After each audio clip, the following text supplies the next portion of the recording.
Hello, this is Carl at National RV Detroit, and I'm going to be walking through your new Salem 263 BHXL. Okay, so I'm going to start here on the door side, and I'll go back to the rear here. Okay, so starting at the rear, you have low point drains. These low point drains are just the lowest point of the plumbing. So when you're winterizing and de-winterizing your trailer, you use those. You'll have to educate yourself on winterizing and de-winterizing, or else have it done. It's not difficult. You can learn how to do it yourself if you don't already know. Okay, and you have a rear door here which goes into the bathroom. You can see here a fold-out step, the traditional kind. Here you have your stabilizer jack. There's one on each corner. This accepts a 3/4 inch crank or socket. You get a socket with the trailer. This has an added feature called a strong arm, which is generally an option on a trailer, but this one comes with it. The one thing you have to remember about the strong arm is this: you loosen it and tighten it here with this. This should be loose when you're bringing it up and down, or traveling with it up, for that matter. But the bottom line is, once you bring this down and you take the wiggle out of the trailer with it, it's just to stabilize the trailer. You don't lift the trailer with it. You're just taking the shake out of it. Once it's in the down position, you can tighten this, right? And when you tighten it, it'll take the forward and rearward, if that's a word, movement out of it. So it just makes it more stable. But unless it's in the down position, basically you're going to have that loose. But once you get it in the down position like you want it, you're going to tighten it up to take the shake out of it. Okay? Alright. You have a power awning with an LED strip, which we'll show you a little later. That is the vent for the furnace. This is a port for a sprayer. It comes with a coiled sprayer, and you just plug it into here, and you can hose things down with it. This is power here. This is the vent for your range hood. Let me back up so you can get some idea where we're at here. Alright, so this is the vent for the range hood. Now there's a baffle in here. I don't know if you can see it because this is just a cell phone camera. Right now it's open, so that's how you want it when you're using the range hood. You want it to flap freely. But when you're not using it, you want to just push it shut like that. Okay, so the only time you're going to open it is when you're using the range hood. You got outside speakers. Now this is the fill for your fresh water tank. There's two ways to use water in the trailer. Basically, there's city water, which is the most common. That's on the other side of the trailer. I'll show you that when we get over there. But this is the fill for your fresh water tank. So one of the reasons you would want to use this, the main reason usually, is that some of the older state parks have, they don't have plumbing on the campsite, but they've got a fill station when you first go into the campground. So basically you would fill your onboard tank through here, and then there's a water pump inside the trailer that'll pressurize the trailer, and it works just like you have regular city water. But most of the campgrounds these days have city water, so this feature here is one you'll only use sometimes. It's okay. This is a little outside kitchen deal. Down here, I just want to show you what before I bring that door down. This is the quick connect for your LP. There's a griddle in your kitchen, outside kitchen. You have a LP hose that will plug right into this here. You plug it into there, you let it go, and it connects. Then you're going to turn it on, like so. Okay? You have to, each time you set up the griddle, you're going to have to plug it in to the LP system. Okay, so let me open this up here. Bring it up. This is your griddle here. Pulls out like so. This is a small refrigerator.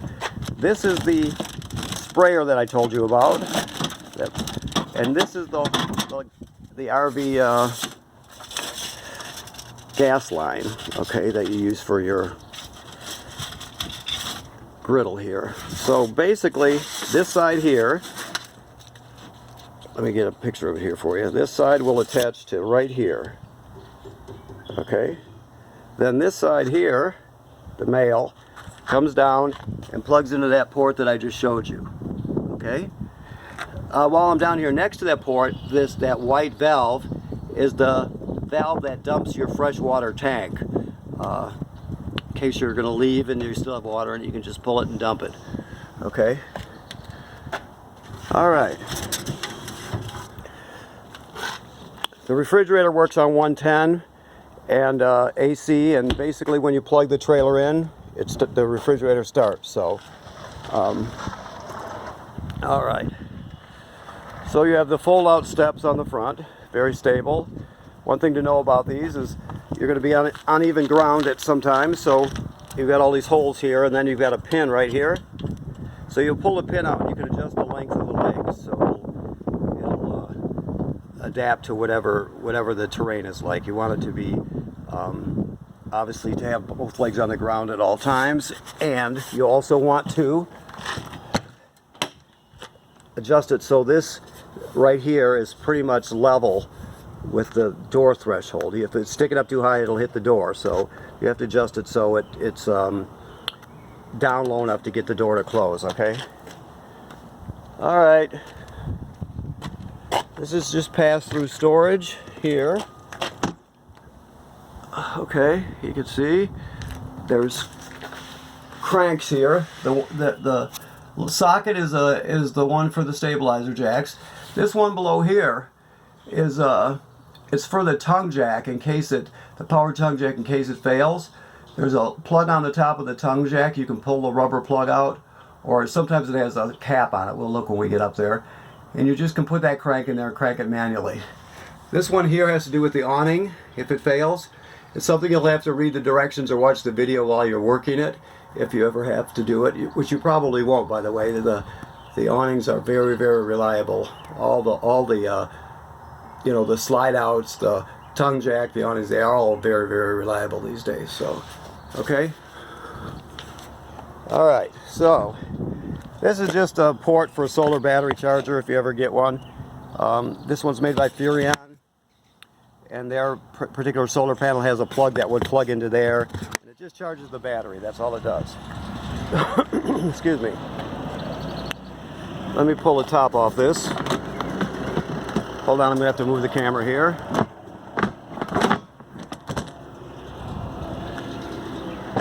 Okay, sorry about that.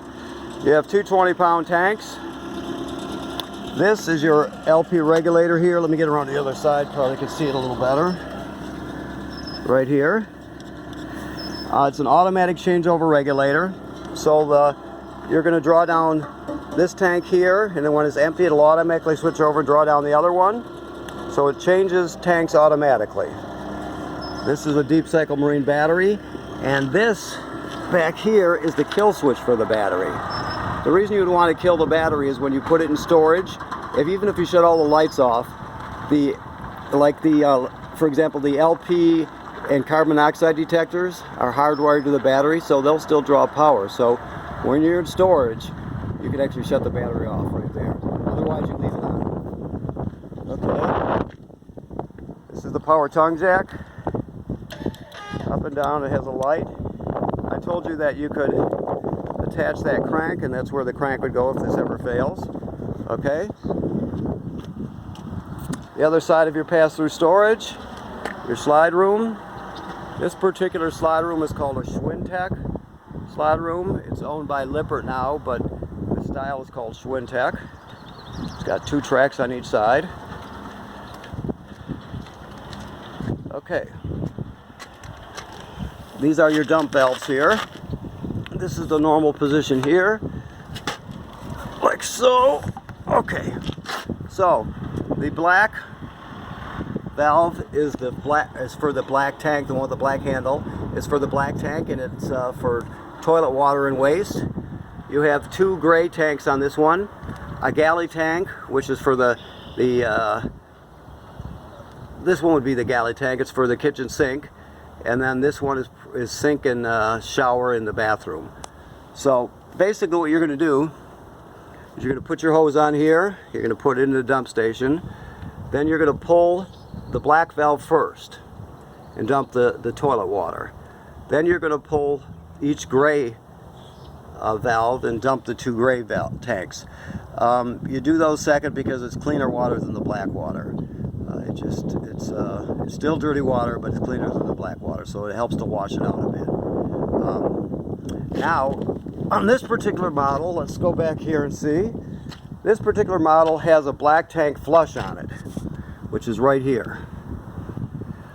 Basically, you're going to put your hose on at the dump station, make sure that your black tank valve is open, and then you're going to turn on the water, and it has jets inside that'll spray the inside of your black tank and clean it out even better, okay?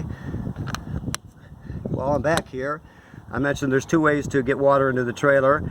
I showed you the fill for the demand tank. Well, this is the most common way you'll do it right here, which is a city water connection. So you're just going to hook your hose up there and turn it on, and your whole trailer's pressurized. Okay, this is just cable and satellite through to the entertainment center. That is a housing for a backup camera. This is pre-wired for a backup camera. So if you ever get one, you want to get one that fits into that housing. It's made by Furion. We sell them here. If you're interested, you can check in our parts department about it. But basically, you activate it by turning on your running lights, and you'll be able to see when you're backing up, and you can also leave it on when you're driving if you choose to. Okay, let me back over here and see if I forgot anything. I did. This is where you pull your cord out from. It's 25 feet long and 30 amp. We give you a reducer to reduce it down to a 15 amp system, so you can plug it in at home. But you got to keep in mind that you can't run your air conditioner because it draws too many amps. So you can run everything in the trailer plugged in at home, just not your air conditioner. Okay, and this is your water heater. Okay.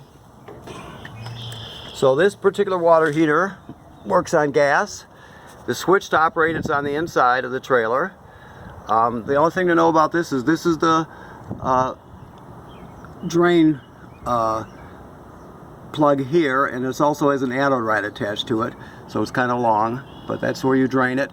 Never pull this plug out until you've gone up here and pulled this lever up and let the pressure out.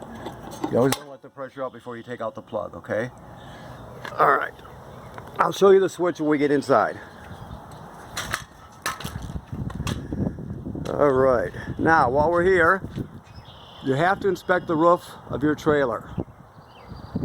Every trailer ever built has to be inspected. So most people do it 3 times a year, which is recommended.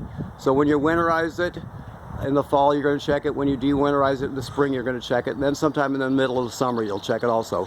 You go up there, you can walk around, you check all the seals on the roof.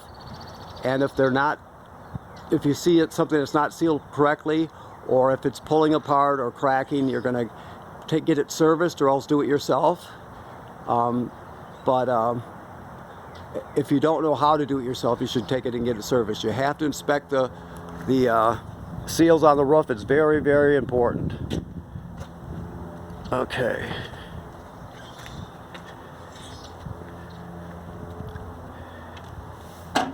People's trailers get damaged. Water damage is always because they didn't inspect the roof. So you've got to do that. Okay, so here we are inside. This is your control panel here. We've got lights. Outside lights, which is your LED strip there. So we have this one here is for your power awning. So I'll push it, and out goes your awning. Okay.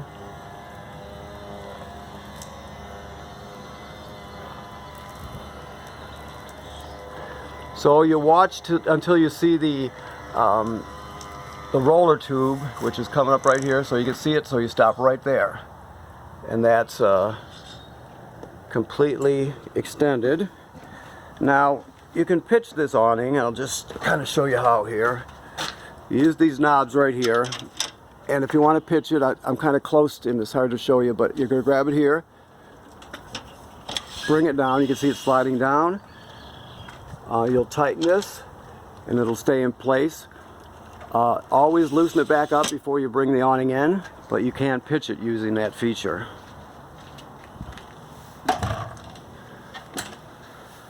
Okay, back at the control center. I'm going to bring the slide room in and out because I normally start with it in, but this particular time I had it out already. So you're going to look over here. There's some cabinet doors. You always want to make sure those are shut so you don't get them caught with the slide room.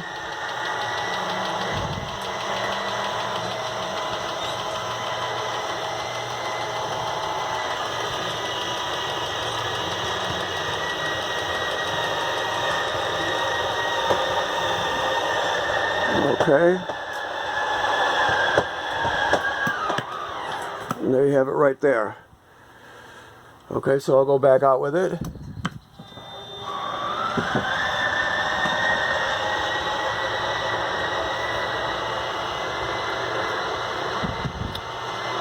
Always make sure there's no obstructions inside or outside.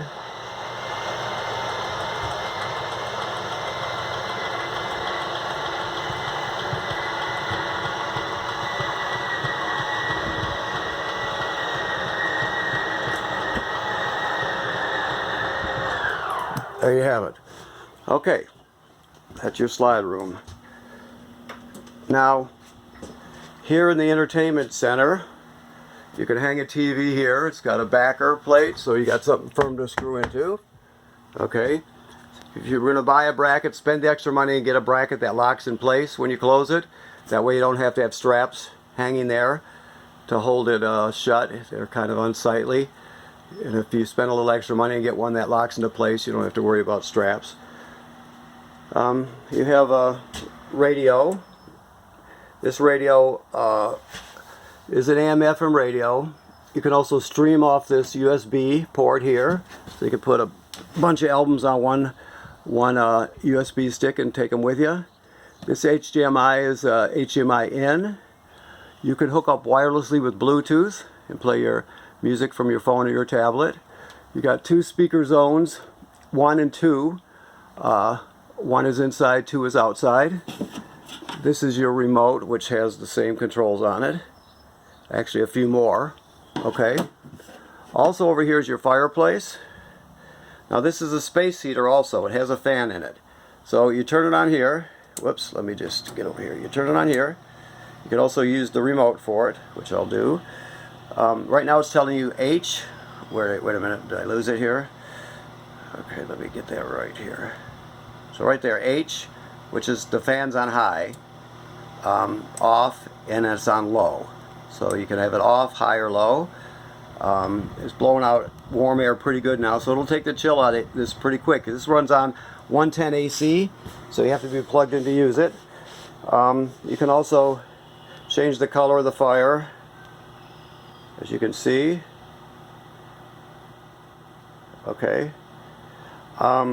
It has a timer on it. I can show you that there, right there. So you can set it to come on and go off as you choose. And then it has a thermostat right there, which goes up in 5-degree increments and then back down. So you can set the temperature with the thermostat also. So it's a pretty good space heater. It does a really good job. I'm going to leave it on because it's kind of cold today, even though it's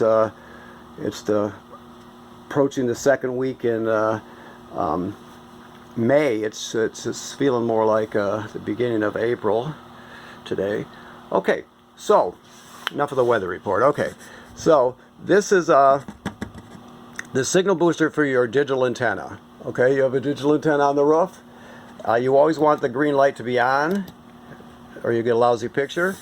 This is just telling you that this is pre-wired for a Wi-Fi signal booster. There's also a panel up on the roof where an antenna would go, and this is where the router would go. So if you're interested in doing that, you can learn about it at this address, kingconnect.com. We sell that here also. You can talk to our parts people if you're interested in getting a Wi-Fi signal booster. If you use a lot of Wi-Fi, it's a really good thing to have. Okay, let me get up. All right, I'll pick up the pace a little bit here. Now this trailer has to be winterized, and just so you know, the water heater is underneath the mattress here. So you would pull out the mattress and open up the plywood panel, and you'll see the water heater. It has to be bypassed before you put antifreeze in, so you have to educate yourself about winterization, or else have it done, okay?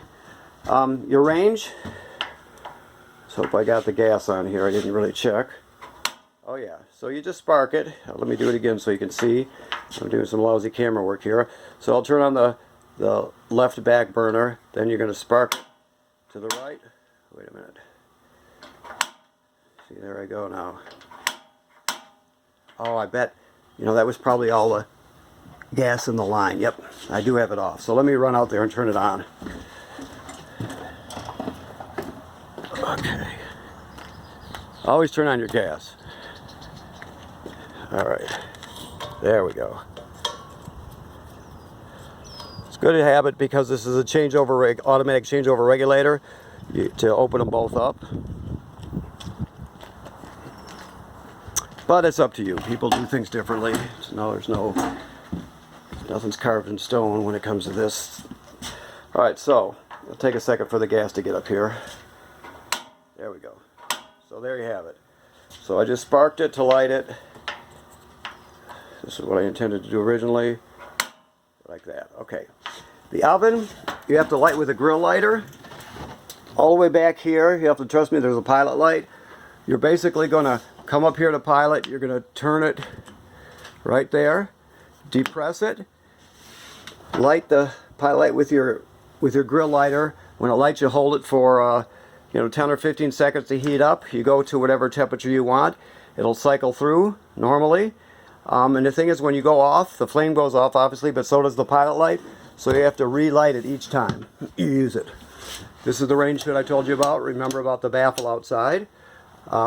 Microwave works like any other microwave. This is a regular refrigerator like you have at home, except it runs off of 12 volts. So when you're pulling it down the road, your tow vehicle will keep it running. The battery will keep it running for a period of time, and when you're plugged in also. Okay? Nice size refrigerator and freezer. That's the lock to keep the handle from swinging open. Got a nice size pantry. Okay. The thermostat, you're just going to hit the mode button to light it up, and then you're going to cycle through it. Fan, air conditioner. Always use it on auto if you can. That's very important. And then heat. Now, anytime you select a energy source, or whether it's heated or cooling, there's a lag time. So always keep that in mind. You probably heard the furnace come on. There's always a lag time. So give it a few seconds to kick in. Alright, so down here is the carbon monoxide and LP gas detector. It should always have a green light on like it does. If it goes off, you're going to go outside and figure out what's happening. Okay. This couch, jackknife flat, which I'll do for you. Turn into a bed. This table, you pull the poles out and stow them underneath and drop the table down to the cleats here and put the cushions in to make that into a bed. Okay. Shower works like any other shower. Sink works like any other sink. This GFCI, all the plugs are wired through this one, so even if you're using a coffee pot outside and it pops, you're always going to reset it here in the bathroom. The toilet, the thing to remember, you flush it with your foot. When you open the trap, that's the black tank directly below. So when you get to the campground, you hook up your water, you hook up your power. You're going to put your chemical in here, whichever chemical you choose to use. Then you're going to step on it, water will come swirling out, wash the chemical into the tank. And you want to put about a gallon of water or so in there, maybe a little more. So you're going to do that. If you're going to stay at the same campground and you dump your black tank and you're going to stay where you're at, you're going to come back and repeat that procedure. Because you got to have water in the black tank when you start off. As you use it, it'll continue to fill up, so you don't have to worry about it. You just do that the first time. Also, when you flush it, it'll only refill to about to here. Most people like more water in it, like maybe up to here. So there's a point here when you push this and this pedal, the trap won't open, but it flows water in there, so the water will flow in there and you can fill it up as full as you want. before you use it. You have to do that each time though. They don't let it fill too full because they don't want it to slosh out when they're so you have to set the water level yourself. Okay, you got a fan and a vent here. Always use the fan with the shower so you get the humidity out.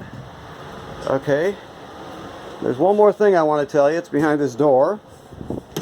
This is the power converter. Okay, let me move this out of the way. This converts AC power down to DC, right? So on this side you have regular AC circuit breakers just like you have at home, and they're all labeled. Some things have to run on AC power. Everything that can run on DC power does, and you have regular automotive fuses here. This is 12 volt DC. If any of these fuses blow, you can see it through this tinted plastic because they'll light up and you'll actually know that a fuse blew. Also, this is a battery tender, so it'll sense how much energy your battery needs, and if it's totally charged, it'll just trickle a couple amps. If it's low, it'll trickle, or it'll send 10 amps or whatever you need to keep your battery charged. Okay. Alright, so I think that's it. I know it's not the best way to do this, but with the virus, this is what we have to do. So, if you have more questions, you can always call us and ask us. You can refer to online videos. You can refer to manufacturer videos. You can, in your packet of paperwork, there's a manual for every appliance in here. So you got a lot of resources. Like I said, you can always give us a call and we'll do whatever it takes to make you understand or answer any of your questions. Okay. So thank you very much for buying from National RV Detroit, and goodbye.